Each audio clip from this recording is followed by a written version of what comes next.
Come to introduction part. String is a sequence of characters or collection of characters. It is a non-primitive data type. Non-primitive means string works on objects. Okay, string is a final class. Final means कोई भी class override inherit नहीं कर सकती string class को. ठीक है, final क्यों बनाया? इम्यूटेबल रखने के लिए स्ट्रिंग को. ठीक है, अब इम्यूटेबल क्या होता है? इम्यूटेबल मतलब we can not change the value of object once it is created. Object की वैल्यू को चेंज नहीं कर सकते. सपोज करो एक स्ट्रिंग बनी, वो स्ट्रिंग ABC है और बहुत सारे रेफरेंस वेरिएबल ने उस ABC को शेयर किया है. ठीक है, अब ABC को अगर मैं XYZ से चेंज करता हूँ स्ट्रिंग को, तो जो रेफरेंस वेरिएबल ने उसे शेयर किया होगा वहाँ वो रिफ्लेक्ट हो जाएगा. तो इसीलिए इसको इम्यूटेबल बनाया, ताकि एक बार स्ट्रिंग का ऑब्जेक्ट बन गया तो उसकी वैल्यू को कोई भी चेंज नहीं कर सकता. Okay, let's come to next slide. Reason to make immutable. First one was security purpose. Security reason था क्योंकि एक यूज़र अगर कोई स्ट्रिंग क्रिएट कर रहा है और वही स्ट्रिंग को फिर मॉडिफाई भी कर दे रहा है, तो वो चेंज बहुत जगह जहाँ एक्सेस होगा रेफरेंस वेरिएबल का, उस रेफरेंस का, वहाँ वो चेंज रिफ्लेक्ट हो जाएगा. Second one was caching of string objects. String को हैश में अपने हैश कोड कैलकुलेट करते हैं, तो वो हैश कोड बार बार ना निकालना पड़े, वो हैश कोड कैश हो जाता है स्ट्रिंग कांस्टेंट पूल में. स्ट्रिंग कांस्टेंट पूल क्या है? जो JVM की हीप मेमोरी है उसी का ही पार्ट स्ट्रिंग कांस्टेंट पूल होता है. ठीक है. Third one was class loading. Class loading mechanism भी रीज़न था. क्लास लोडिंग का मतलब कि क्लास लोडर ने अगर एक फाइल लोड कर ली, ओके, और उसके बाद मैंने फाइल का नेम चेंज कर दिया, ठीक है, तो वो चेंज तो फिर वहाँ भी रिफ्लेक्ट हो जाना चाहिए था. ओके, बट ऐसा नहीं होगा क्योंकि स्ट्रिंग इम्यूटेबल है. ठीक है, एक बार क्लास लोडर ने लोड कर दी फाइल और उसके बाद मैंने फाइल का नेम चेंज कर दिया, तो वो फाइल का नेम थोड़ा ना वहाँ पे क्लास लोडर, वो जो चेंज करी हुई फाइल है वो थोड़ा मिलेगी क्लास लोडर को. ओके, तो फोर्थ वन वाज सिंक्रोनाइजेशन, यानी कि थ्रेड सेव. तो ये थ्रेडिंग का पार्ट है. ये जब मैं वीडियोस लाऊंगा मल्टी थ्रेडिंग में उस समय बताऊंगा. Okay, let's come to next slide. What is null character है? Null. So earlier in C++, उसमें स्ट्रिंग को कैसे बनाते थे? कैर एरे लेते थे और डबल कोट्स में अगर रखते हैं स्ट्रिंग को, तो कंपाइलर C का या C++ का compiler automatically null character insert कर देता था. ठीक है, बाय डिफॉल्ट. कोई अगर डबल कोट्स में स्ट्रिंग डिफाइन हो रही है और अगर डबल कोट्स में नहीं हो रही है, तो हम कैर एरे को कैसे करते थे? एक सिंगल कैरेक्टर के साथ और लास्ट में नल कैरेक्टर अपेंड करते थे. ठीक है, वो प्रोसेस था C और C++ में. तो यहाँ पर हम लिटरल मतलब डबल कोट्स में जो हम लिखते हैं वो एक लिटरल है, वो स्ट्रिंग है. तो एम्प्टी स्पेस अगर प्रिंट होगा कंसोल में, अगर नल कैरेक्टर को स्ट्रिंग में हम यूज़ कर रहे हैं और उसको कंसोल में प्रिंट करा रहे हैं, तो एम्प्टी स्पेस होता है नल कैरेक्टर में प्रिंट. तो नल कैरेक्टर का मतलब वही है कि सारे उसके बिट्स होंगे, जो 8 बिट्स होंगे वो सारे के सारे 0 सेट होंगे। ठीक है। नल कैरेक्टर को अगर हम इंटीजर वैल्यू में असाइन करेंगे, इंटीजर डेटा टाइप में, इंट टाइप का जो है, उस नल कैरेक्टर की वैल्यू क्या होगी इंटीजर में, 0 प्रिंट होगी। ठीक है। और नल क्या है, नल केस सेंसिटिव होता है। ये जो स्मॉल लेटर्स में मैंने लिखा है NULL, वो नल है। नल का मतलब उसका ऑब्जेक्ट है ही नहीं, यानी कि वो अनअवेलेबल है, वो उसका कोई रेफरेंस नहीं है। ठीक है। वो जो नल का रेफरेंस होगा, उसका जो एड्रेस होगा, वो कोई ऑब्जेक्ट के पास उसका रेफरेंस नहीं होगा। ठीक है।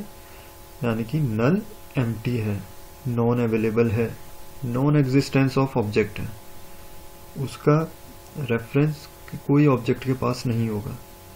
ठीक है। It will not point to any object, और नल केस सेंसिटिव होता है। ठीक। Now come to next slide. So process of creating string object. String object जब हम क्रिएट करते हैं, सपोज करो स्ट्रिंग str1 इक्वल टू, मैंने लिटरल यूज किया, ये स्ट्रिंग है, ये मेरे डबल कोट्स में विनय लिखा है मैंने, ये लिटरल है यानी कि ये स्ट्रिंग है डबल कोट्स में।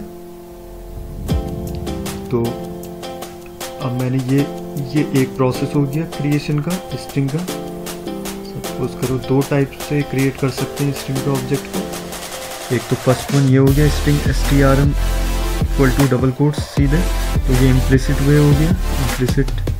ठीक है। इम्प्लिसिट मतलब डबल कोट्स में जैसे ही मैंने विनय लिखा है तो एक ऑब्जेक्ट क्रिएट होगा।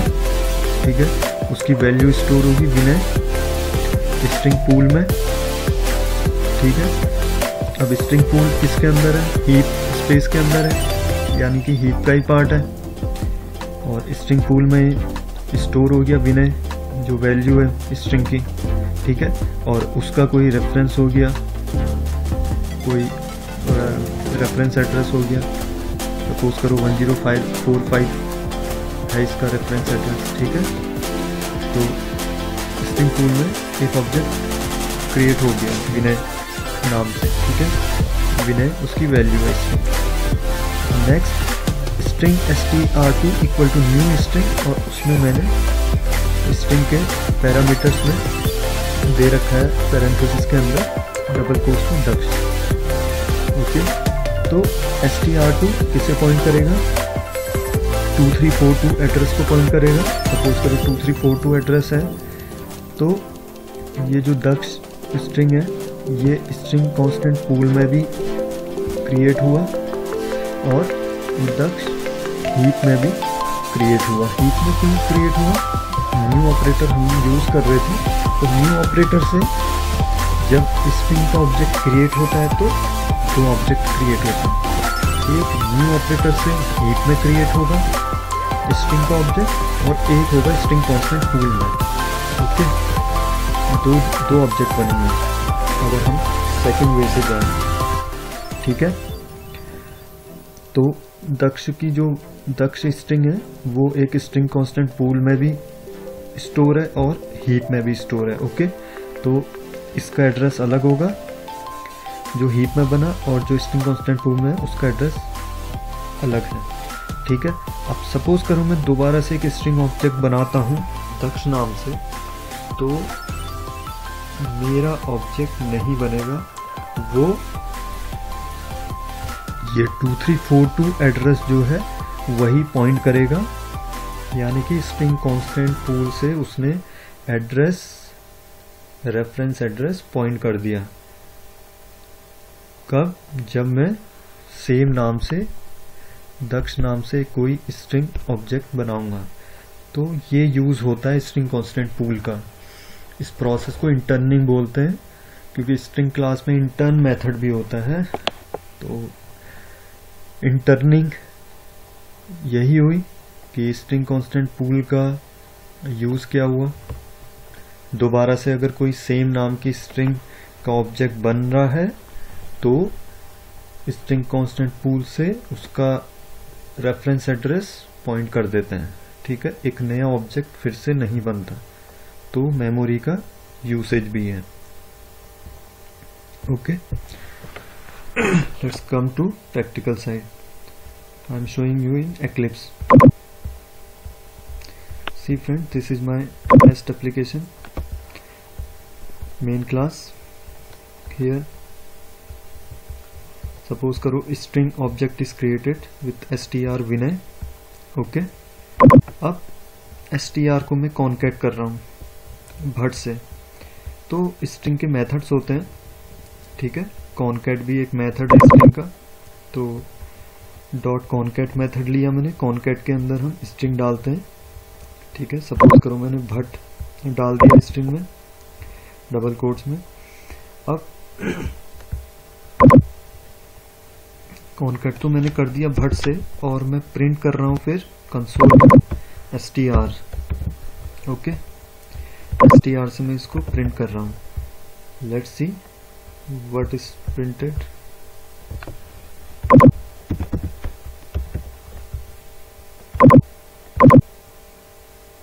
सी विनय, भट क्यों नहीं आया? मैंने तो कॉन्कैट किया था ना, तो भट क्यों नहीं आया स्ट्रिंग में? इसीलिए मैंने कहा था स्ट्रिंग क्लास म्यूटेबल होती है। स्ट्रिंग क्लास को बना रखा है mutable, immutable, sorry. String class immutable होती है। इम्यूटेबल मतलब एक बार स्ट्रिंग का ऑब्जेक्ट जब बन जाता है तो उसकी वैल्यू को हम चेंज नहीं कर सकते। मैं नहीं कर पा रहा ना, ये जो स्ट्रिंग बनी है विनय, इसको मैंने कॉन्कैट किया भट से, तो मैं नहीं कर पा रहा ना, नहीं कर पाऊंगा। ओके, क्योंकि इम्यूटेबल बनी है वो फाइनल भी है, ठीक है।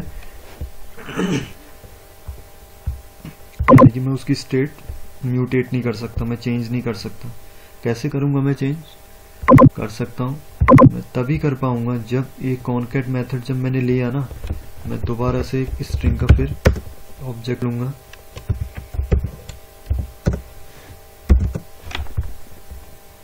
ठीक है।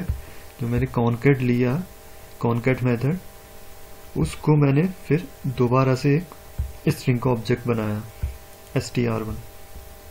अब प्रिंट करते हैं str1, तो क्या प्रिंट होना चाहिए? विनय भट्ट।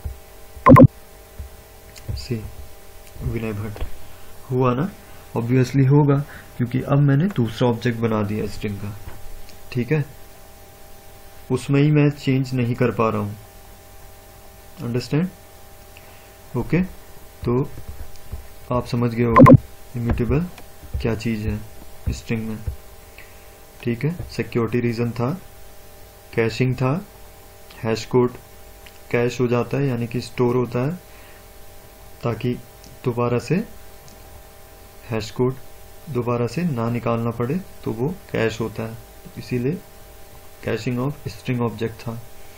और क्लास लोडिंग था, ठीक है। ये रीजंस हैं इम्यूटेबल बनाने के। सपोज करो मैं स्ट्रिंग ऐसे भी क्रिएट कर सकता हूँ। कैर एरे लिया, ये कैर डेटा टाइप है जो कि कैरेक्टर, सिंगल कैरेक्टर स्टोर करता है, बट एरे है, ये स्क्वायर ब्रैकेट ले रखा है, एरे ले लिया। एरे का मतलब कर्ली ब्रेस के अंदर में सिंगल कैरेक्टर से कितने भी कैरेक्टर सिंगल कैरेक्टर ले सकता हूँ, ठीक है। मैंने जावा में जे सिंगल कोट, ये दूसरा कैरेक्टर, ये तीसरा कैरेक्टर, चौथा कैरेक्टर, ठीक है। मल्टीपल कैरेक्टर्स मैंने लिए कैर एरे में, और उसी एरे को मैंने स्ट्रिंग का ऑब्जेक्ट जब बनाया न्यू से, न्यू ऑपरेटर, यानी कि ये एक्सप्लिसिट वे है। जब हम न्यू ऑपरेटर्स के थ्रू बनाते हैं स्ट्रिंग को, तो ये कैसा है? ये एक्सप्लिसिट वे होता है।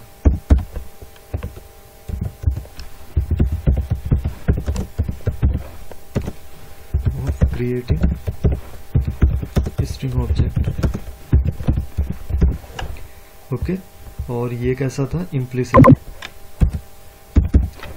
अगर डायरेक्ट हम ये विनय जो लिटरल है, जो डबल कोट्स में लिटरल है, वो डायरेक्ट अगर कोई स्ट्रिंग में असाइन हो रहा है तो इसको इम्प्लिसिट वे बोलते हैं,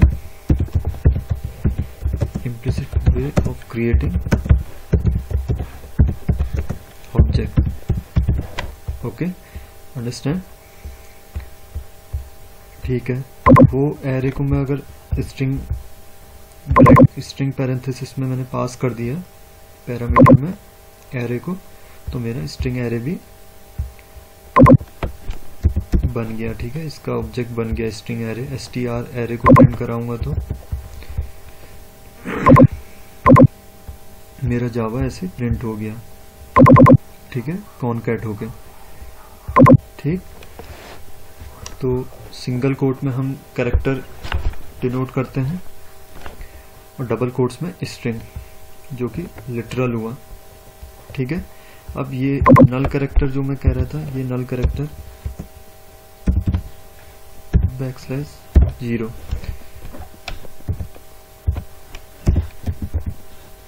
ओके, तो ये नल कैरेक्टर है। नल कैरेक्टर का मतलब ये है कि वो सारे बिट्स 0 हो जाते हैं, वो 0 ही है नल कैरेक्टर। मतलब अगर मैं इंटीजर में लूंगा इसे तो वो 0 प्रिंट दिखाएगा, स्ट्रिंग में लूंगा तो स्पेस। ओके, ठीक है, नल कैरेक्टर स्पेस है, एम्प्टी स्पेस है, यानी कि वो नल कैरेक्टर इंटीजर में 0 प्रिंट होगा। ठीक है, और म्यूटेट मतलब हम किसी स्ट्रिंग को चेंज कर सकते हैं सेटर मेथड के थ्रू। हाँ, स्ट्रिंग को मैं सेटर मेथड के थ्रू चेंज कर सकता हूँ। मैंने एक एम्प्लॉय क्लास बनाई, एक प्रॉपर्टी बनाई एम्प्लॉय नेम, एक कंस्ट्रक्टर बनाया जिसमें स्ट्रिंग जाएगी मेरी मेन क्लास से, एम्प्लॉय का ऑब्जेक्ट बनाया एबीसी। सपोज करो मैंने स्ट्रिंग में पास किया तो वो कंस्ट्रक्टर में कंस्ट्रक्टर कॉल हुआ, जैसे ही ऑब्जेक्ट बनता है वैसे ही कंस्ट्रक्टर कॉल हुआ एम्प्लॉय क्लास का, वो स्ट्रिंग एबीसी वहां चले गई एम्प्लॉय नेम में। ठीक है, यहाँ सेट कर दिया this dot employ name equal to name. This keyword से कोई भी क्लास का इंस्टेंस वेरिएबल कॉल करते हैं। एम्प्लॉय नेम मेरा इंस्टेंस वेरिएबल है, यानी कि ऑब्जेक्ट से जो एक्सेस होते हैं, जो ऑब्जेक्ट से कॉल होते हैं, इंस्टेंस वेरिएबल है। ठीक है, तो मैंने एम्प्लॉय नेम में अभी क्या किया एबीसी, लेकिन मैंने एम्प्लॉय के ऑब्जेक्ट से सेट एम्प्लॉय नेम कॉल किया। अब मैंने गेटर सेटर मैंने बनाए थे एम्प्लॉय नेम के, गेट मेथड से हम फैच करते हैं, सेट मेथड से सेट करते हैं। सेट मेथड जैसे मैंने कॉल किया एम्प्लॉय ऑब्जेक्ट का सेट एम्प्लॉय नेम, तो मेरे को मैंने क्या चेंज किया वहां पे एबीसी से ईडीएफ में। तो जब मैं एम्प्लॉय से वापस एम्प्लॉय नेम गेट कर रहा हूं तो मुझे क्या मिला, ईडीएफ मिला, मुझे एबीसी नहीं मिला। क्यों? क्योंकि मैंने चेंज कर रखा है, सेट कर रखा है सेट मेथड से स्ट्रिंग को, यानी कि स्ट्रिंग यहाँ पर स्ट्रिंग म्यूटेट हो गई है, यानी कि चेंज हो गई। किसके थ्रू हुई चेंज? सेटर मेथड के थ्रू। ठीक है, बट स्ट्रिंग का ऑब्जेक्ट जब क्रिएट होगा तो उसके बाद हम उसकी वैल्यू को चेंज नहीं कर सकते। Okay, thank you for watching friends.